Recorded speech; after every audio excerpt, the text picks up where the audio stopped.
What's up, Wargamers? Welcome back to World of Wargaming. I'm Isaiah, and today we're going to embark on a new journey.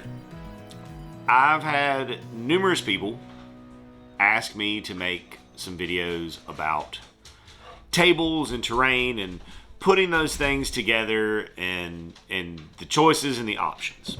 Now, I've thought fairly long and hard about how to approach this because it's not a gigantic subject, but it's to do it all at one time would mean a much longer video than I generally like to make.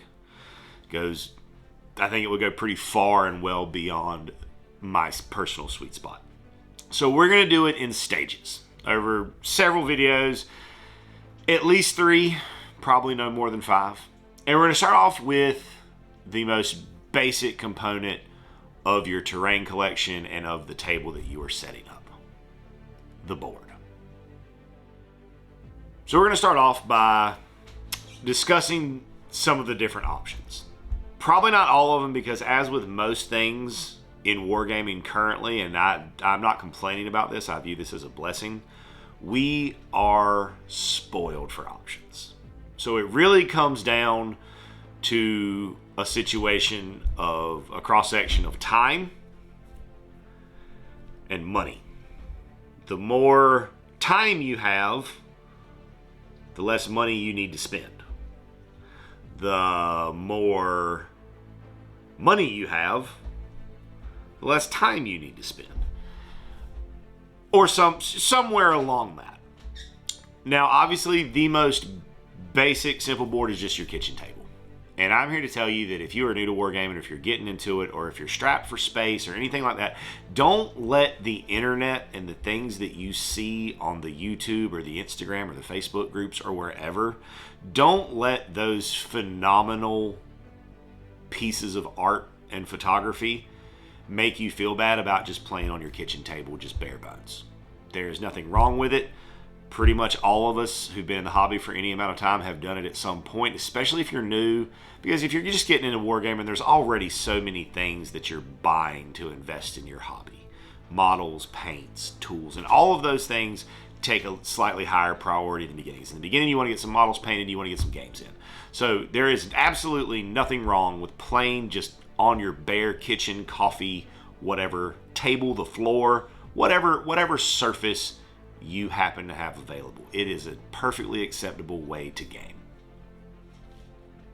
The next option is one of these. This is a neoprene gaming mat. This is kind of the standard. This is what you're going to see in most shops. This is what you're going to see at most tournaments. And they come in pretty much any setting that you could want. We'll take a look at mine.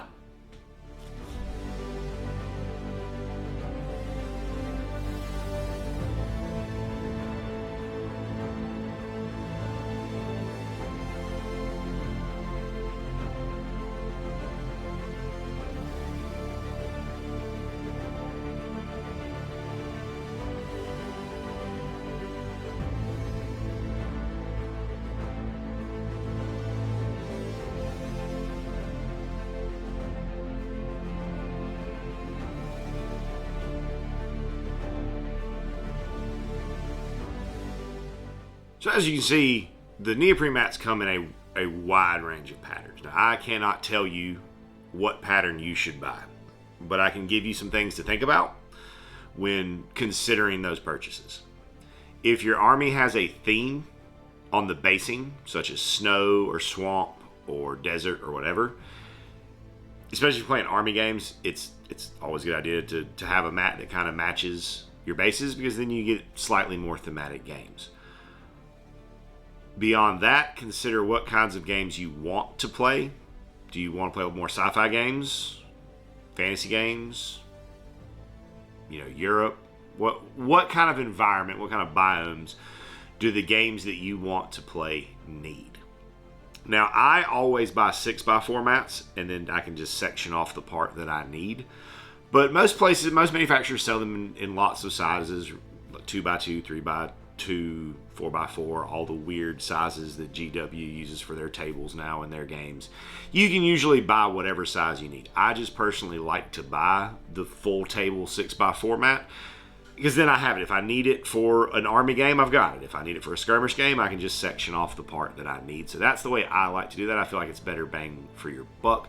There's also things like double-sided mats that you can consider, because then you're getting, you know, a two for one.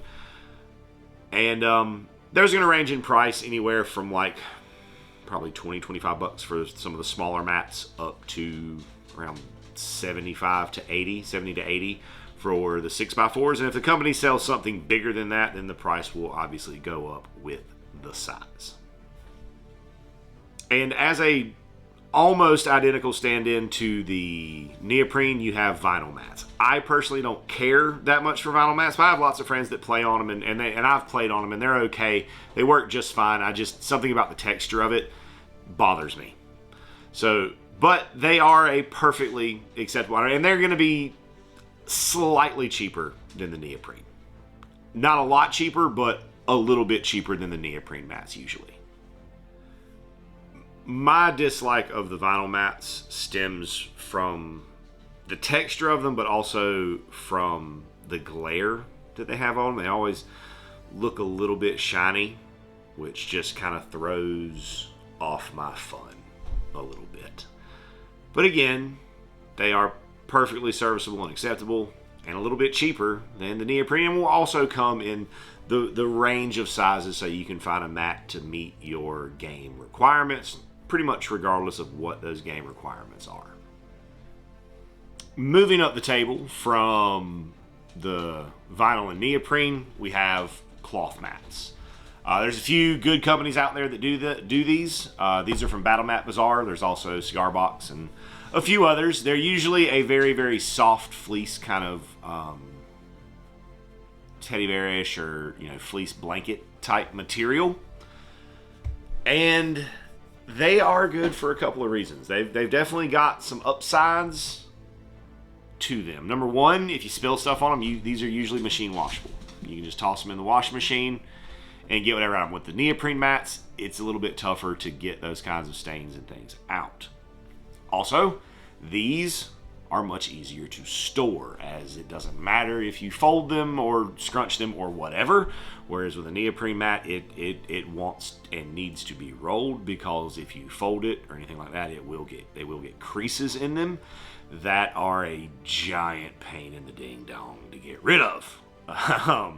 The double-sided mat that I have is a Gale Force 9 mat, and it came just in like a box that was like this big and about that deep. It was folded up into a nice neat little square, and I bought that mat probably over a year ago at this point, and it's just now starting to lay down properly flat, but it still has a few little peaks in it where it was like that. So maybe when you're buying the neoprene mats, be aware of that. If it's packed up tight in a little box like that, be aware that it may hold those creases for a while. If it's thick neoprene, if it's thinner neoprene, then that may come out. But anyways, we're talking about these now. We're talking about the cloth ones. My brain is rambling. That's part of why I wanted to why these videos can be hard for me sometimes, because I'll just go off on a tangent and then have to catch myself. The biggest upside to these, however, is what you're able to do with your boards and your maps when you use them. Because these are just cloth, scrunchy mats, it's really soft. They can be stacked or draped over the top of things to create really interesting topography for your table. So you just kind of take books or towels or rags or whatever. If you have any like already existing pieces of terrain that are like hills and stuff like that, those fit under there beautifully. You just drape it across, and then you've got wonderful hills and valleys and stuff across your map.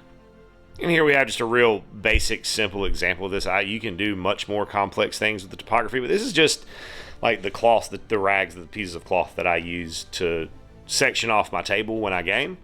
And it just makes some nice, little hills. You can do more extreme things. Normally, these kind of cloth mats will come slightly oversized to account for the extra space that it needs to cover to go over things and to be laid down so that it's not, so that it looks mostly natural.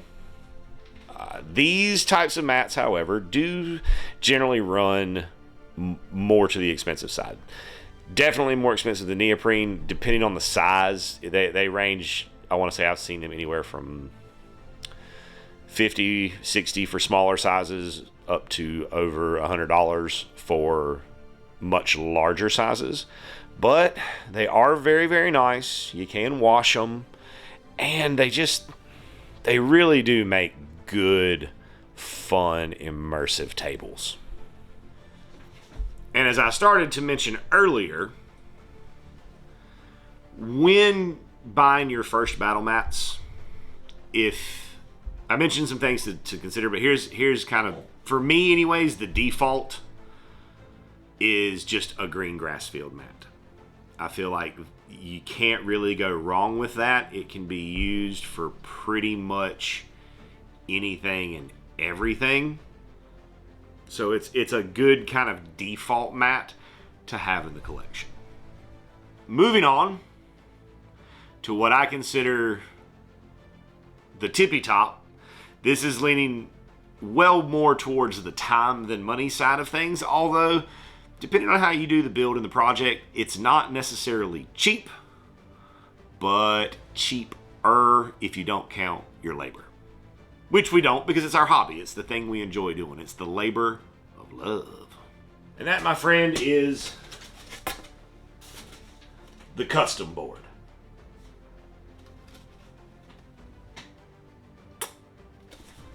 The custom board can range in complexity and detail and cost and materials. It just like anything else.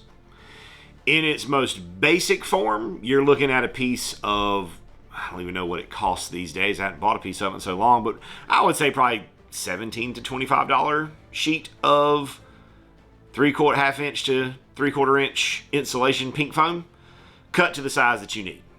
Now, for me, I am not going to do a full 6x4 custom table. I've seen it done. I know people that have them. They are beautiful and exceptional in every single way. In my opinion, the where the custom board really shines is in the skirmish game, in the 2x2 up to maybe 4x4 size, because that can very easily be kind of stashed away against a wall or something. Let's take a look at some of the boards that I've done, and we can kind of talk through some of the complexity of process there.